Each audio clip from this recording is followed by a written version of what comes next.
And that's going to make it harder for Zelensky to genuinely control the conversation. Zelensky approved the decision of the National Security Council of Ukraine on the impossibility of holding negotiations with Putin. Why go to the negotiation table when you're pushing them back? Because that's when you have leverage. That's when you have leverage. Even if the peace talks go nowhere, that's when you have fucking leverage. If you try to do a peace talk, well, they're winning. Then they're gonna fucking own you in the peace conversations.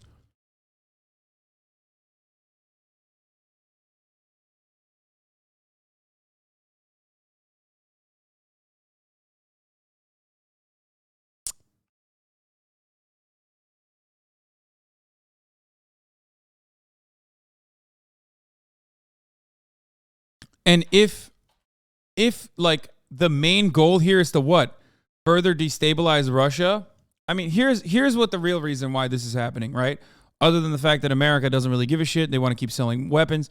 The main tactical purpose for something like this, and I think it's a misstep, but the tactical purpose of something like this is to say, look, your people don't want to fight this war. You're trying to force them into the front lines. They don't want to go there. There's a lot of instability happening in your country.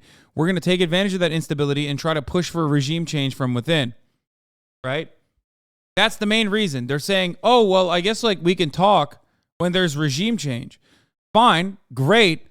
But doing that in a country where the government has the strongest grip over the media and an incredibly strong grip over its own citizens, beating the shit out of them and like literally forcing them to become conscripts when they are unironically protesting conscription. It's not gonna happen unless you already have a dog in there inside the Duma that you trust, that is not also compromised by Vladimir Putin.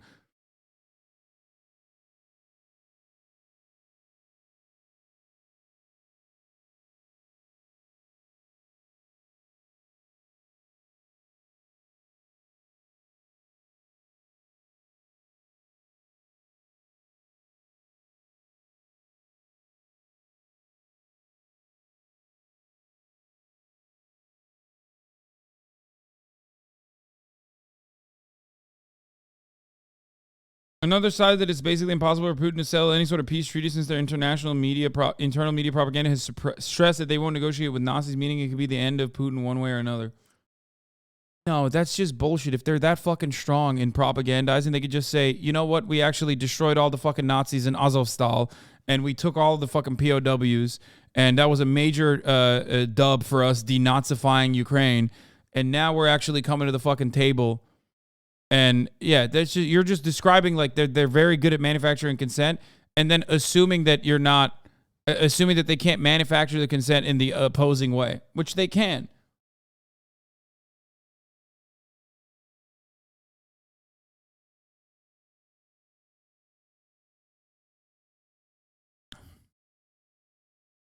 And then they released the Azovstal prisoners, some of them.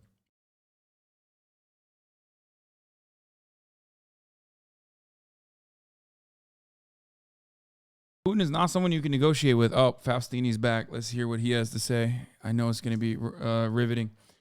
Putin is not someone you can negotiate with. It's like saying Stalin should have negotiated with Hitler after winning the Battle of Kursk. Ukraine can militarily take these lands back, and the Ukrainians are willing to wage this fight, and we're willing to arm and fund the fight. What is the problem?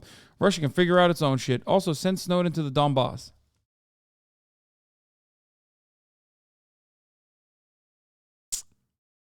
If you can't negotiate with Putin, then what's going to happen when he nukes a part of fucking Ukraine?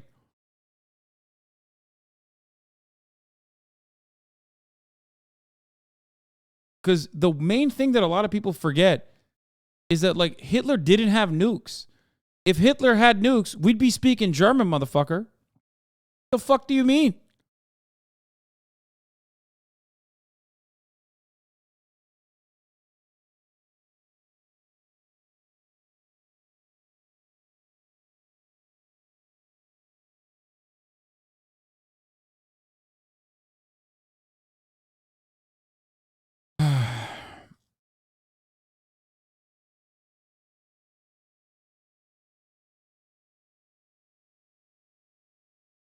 By the way, Zelensky saying this is irrelevant because we don't even know if fucking Putin is down to negotiate at this point. You know what I mean? So that's the other part of this process. And he very well might say, no, fuck that. I'm not negotiating. I speak German, idiot. You're being insensitive. Talk about Viktor Orban. Stupid as fuck. That sentence was stupid as fuck. If Hitler had nukes, we'd all be speaking German. If Hitler won the nuclear arms race before it even became a thing, okay, you think they wouldn't have deployed it? What the fuck? What are you, crazy? They were literally waging blitzkrieg.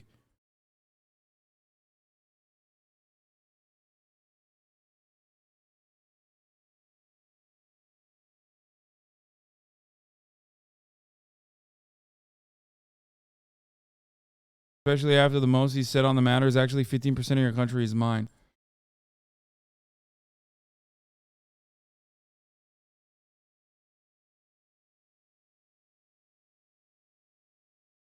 I don't think Putin is a rational actor, and yeah, he's delusional, so I doubt he's down to negotiate. He's refused to talk to Zelensky at the start of the war. No, that's not true. They have negotiated. And I'm pretty sure the Russian side would negotiate because they just want LPR and DPR, and that's it. And they already took it. Problem is now, they're not going to fucking negotiate on the annexed regions and claim that that area is theirs. And I think the other reason why Zelensky is saying this is because they think they can get more victories in LPR and DPR. We're not even talking about Crimea. Please. Zelensky literally fucking 3 months ago or 4 months ago already said, we'll talk about Crimea 15 years down the line. Why do you think he decided to push the Crimea conversation 15 years into the future? Because he knew that it was not going to be a fucking thing. Only LPR and DPR, Putin wanted the whole fucking Ukraine? Yeah, and guess what happened when he wanted the entirety of Ukraine? He got fucking cumstered. That wasn't going to happen. And it hasn't happened.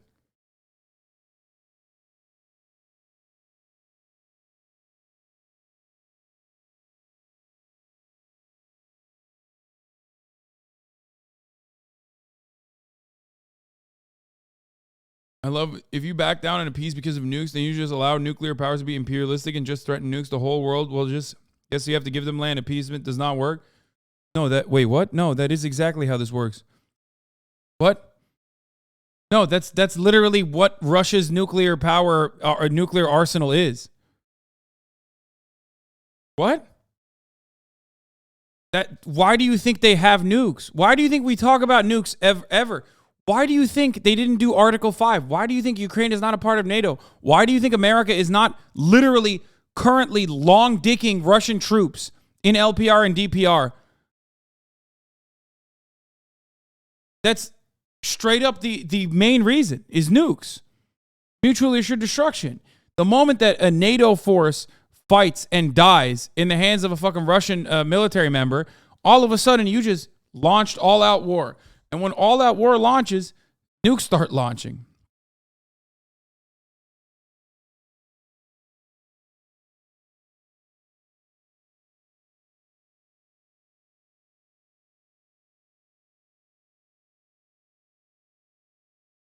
I love you, Hasan. I agree with 99.9% of what you say, but some of your Ukraine takes are dog shit. What? Like, what Ukraine take have I made thus far that you consider to be dog shit? We're in the midst of the most unexpected and remarkable military performance in history. I'm not without apprehensions, but the end that we have in sight of free Ukraine with its 1991 borders is more than worth all the means. My belief in judgment says Ukraine should need the press on. All I'm hearing from motherfuckers who live in West Palm Beach like Faustini is a whole lot of fucking Twitter fingers and not a whole lot of like dying. You know what I mean? It's just we're Americans having this fucking conversation, like, appraising this, like using poetic terminology to describe what's going on. Meanwhile, babushkas are getting fucking their shit pushed in no matter what happens.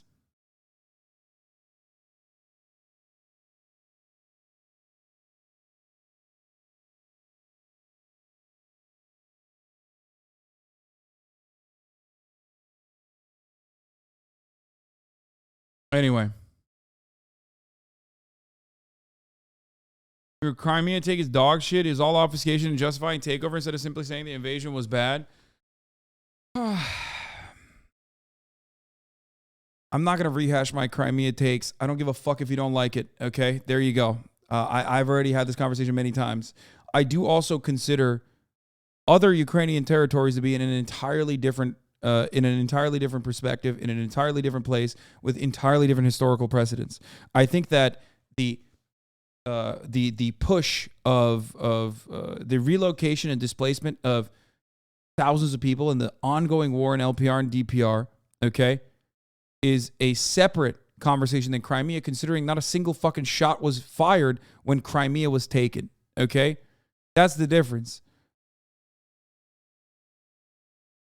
The entire military base that they have in Sevastopol had 75% of the fucking military members join the Russian military immediately after Crimea was annexed. That has not happened in front of your eyes. So why do you consider those two things to be identical?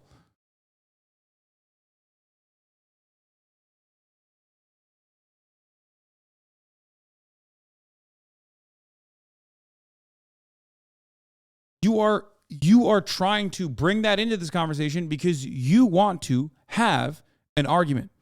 You want to have an argument. You don't want to actually like come up with what the possible alternatives are here. Okay?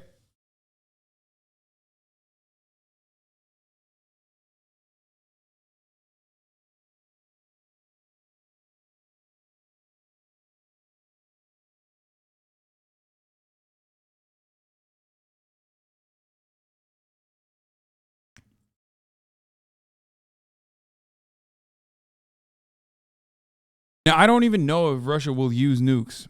I'm saying that I am worried about what I've seen in the media from people who are more knowledgeable about Russia's nuclear capabilities saying, oh, if they use nukes, it's going to be a baby nuke. Which is a terrifying thing that we saw over and over again over the past couple of days by American State Department officials saying, if they use a nuke, they're just going to nuke a part of Ukraine with a baby nuke. Which is a wild take because that's still a fucking nuke, okay?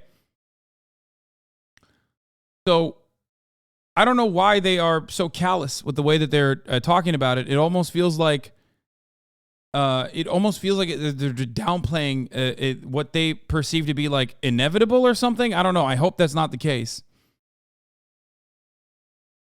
And by the way, these are not my words. These are the words that we have seen. These are the words that we've heard from State Department officials over the course of the past couple of days. Now, a senior U.S. defense official telling ABC News a new $600+ million military aid package is expected to be announced today. The official saying recent attacks by Ukrainian forces around Kherson in the south have forced the Russians into a defensive position. And amid all the setbacks, a stunning new admission from the Kremlin. They don't even know where the borders of their newly claimed lands are. People get their opinions of your Crimea take from other content creators. That's why they bring it up all the time. Motherfuckers have zero nuance. Yeah, I know. It just doesn't matter. But the other content creators themselves, for some weird fucking reason, have just taken an antagonistic approach or something without personally looking into it themselves. All I'm stating is there's a difference between what happened in Crimea and what's going on in Ukraine currently. And that difference should at least have you question, like, why? The amount of fucking bodies that have been stacked in the Donbass, okay, over the course, since 2014, over the course of the past fucking 2 decades almost. And the ongoing war right now should show you that the annexation of LPR and DPR are entirely different than straight up the annexation of Crimea.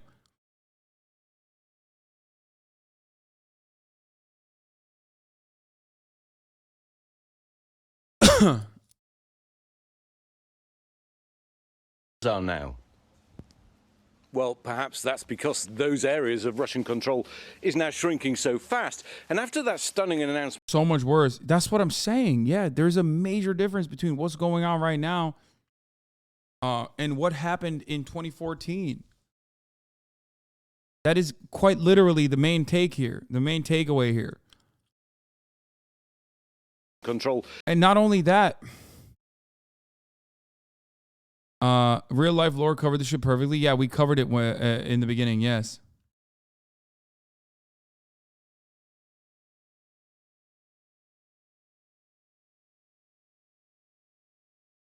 I was watching a clip from Virtual, the Trackmania guy on YouTube that featured you, and the comments were absolutely lit up hating on you for your takes on this conflict over stuff you've literally never said, calling you a massive tanky. Shit was wild.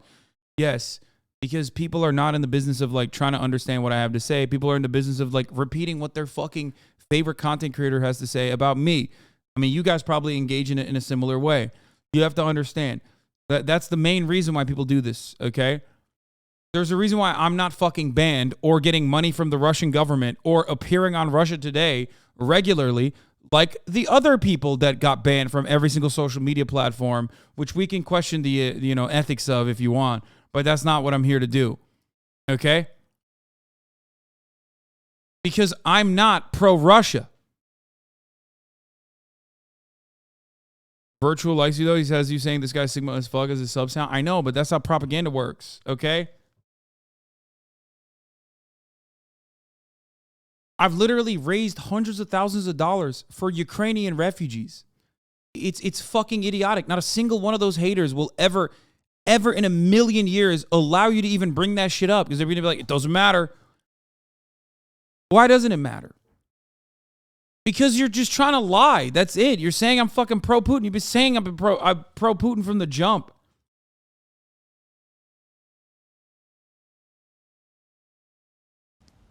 Well, perhaps that's because those areas of Russian control is now shrinking so fast. And after that stunning announcement by Putin that he was claiming whole regions of Ukraine as now part of Russia, President Zelensky this morning signing a presidential decree declaring the impossibility of holding any kind of negotiations with Russia's President Vladimir Putin. George? Ian, panel, thanks. Let's bring in our military analyst, Stephen Ganyard. And Steve, you just heard Ian use the word stunning a couple times right there. What do you make of the significance of this Ukrainian advance? It is stunning, George, because these are the areas that the Russians had prioritized, meaning that, remember, they had brought troops down from the north and reinforced in the south. The entranceways, or the areas that leading into the Donbas, or leading towards Crimea, are critically important for the Russians, because if they lose Crimea, Putin will fall, and we know that Putin will not give up power easily, which is why the U.S. is so concerned about his use of nuclear weapons. Steve, I know you're clearing your throat right there. In these areas, it doesn't feel like a strategic retreat from Russia. It feels a little bit more like a rout. Can Putin turn things around? He can't, George. They're pulling conscripts off the street. They're putting them right into the front lines. And the systemic failures of the Russian military mean that they're going to be doing no better than the armies that they've done. Wait, why do you think Zelensky's not in favor of negotiating while they're in a position of power? Because they just said that Zelensky said earlier today they signed a decree saying that they're not going to negotiate with Russia until the regime change happens in Russia.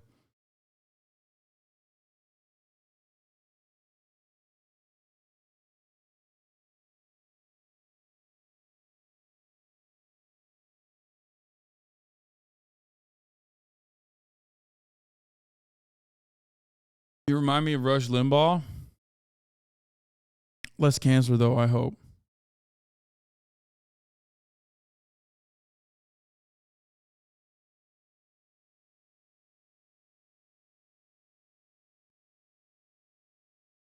As a Ukrainian, I don't think you're pro-Putin necessarily. I just think your lack of having Ukrainian sources info back in 2014, 2015 has clouded your judgment, and you should somewhat recognize it. I mean, give Crimea back to the Tatars and the Turks by way of, if you want true justice to occur in Crimea, okay? I said this from the jump.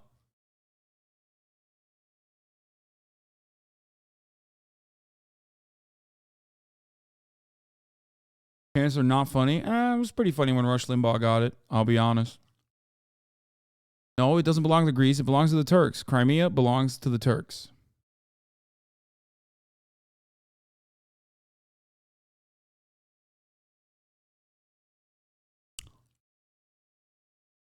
in the past. So it's very difficult for Putin. But there's also an interesting dichotomy here. Putin's political strategy is to hold these 4 areas, and in doing so, he has strung out his military, made them vulnerable to the Ukrainians. So, in a sense, what the military ought to be doing is falling back, consolidating on defensive positions.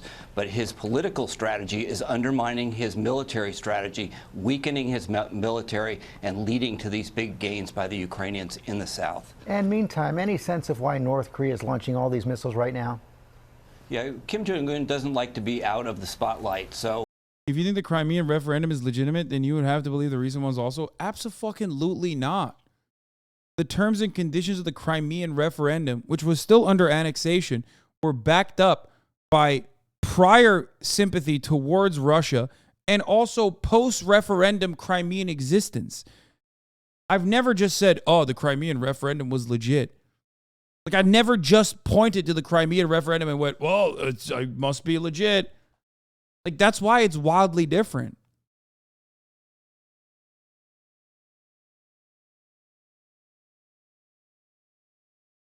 As a Ukrainian, I agree with your take, not with the Turkish part.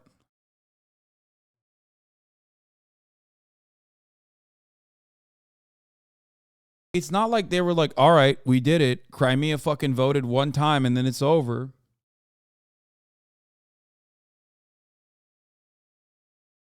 Like, the opinions, especially prior to the invasion, especially prior to 2014 and before this invasion as well, the opinion of Ukrainians living in eastern regions, like the further east you went in Ukraine, the more pro-Russia they got. That doesn't mean that they should be a part of Russia. I'm not saying that at all. But Crimea is in a unique space specifically because of the Russian military base that was already positioned there, that was literally there. Like, that was there was a major military base that was right there. And how pro-Russian sentiment existed in Crimea to a degree that it did not exist anywhere else.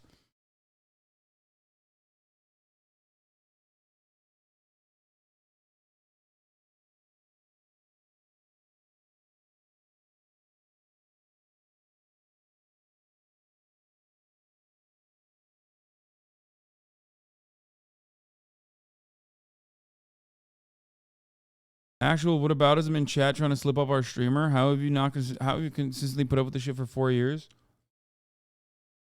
Also, Ukraine literally turned around and shut off waterways into Crimea.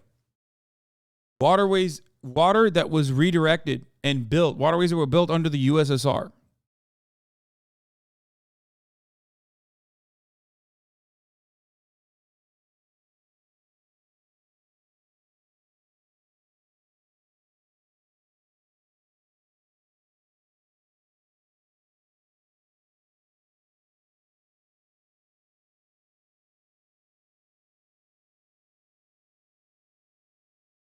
One of the first things, oh, and by the way, that is a genuine, regardless of my position on this, and I am on the side of Ukrainians in this conflict, that is a human rights violation, a human rights abuse. It's completely unacceptable, like unequivocally wrong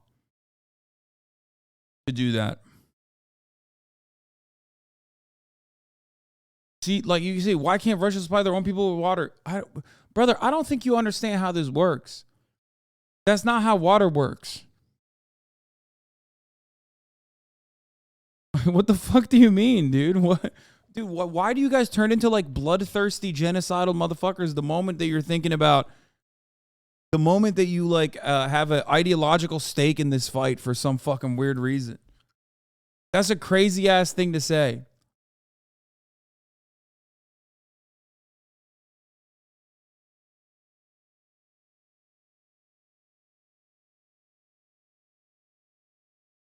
He has gone back to a missile that we've seen before, 8 times before, the Hwasong missile, about 2,300 miles with a nuclear weapon, could reach Guam, but maybe not Australia. But remember that North Korea's best client is Tehran, and so this is plenty of range to go from Tehran to, say, Tel Aviv or Riyadh. And so in that sense, what's happening in Asia is being watched in Tehran and Riyadh and Tel Aviv.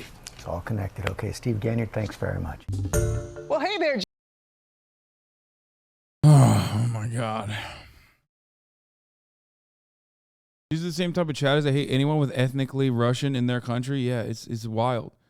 I don't give a fuck about the Russian military or Vladimir Putin or the Ukrainian military or Zelensky. I care about the actual fucking people that are suffering in this circumstance. In all instances of war, if you have an anti-war position, you don't have an anti-war position because it's ideologically sound for you to be anti-war for one particular reason or the other. Okay? There's no such thing as a good war. Okay? All war is across the board bad. Obviously, no war but class war. But you understand what I'm saying. Like actual warfare in the way that we understand it, in the way that it's conducted, boots on the ground, military warfare, drones, bombs blowing up. This shit is horrifying for the individuals that live through it.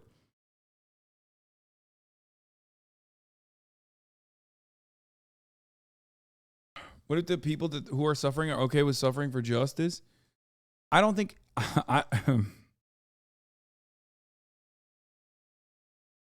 think ultimately, no matter what people say, if you have an opportunity to reduce the suffering, a good leader should do that. Okay?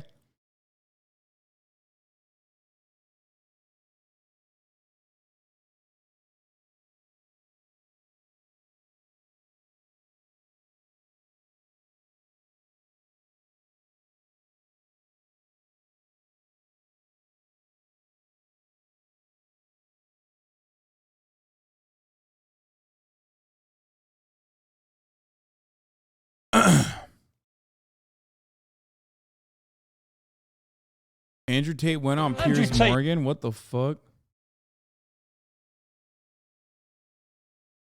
You're catching strays in the offline TV highlight reels now? Oh, Harry.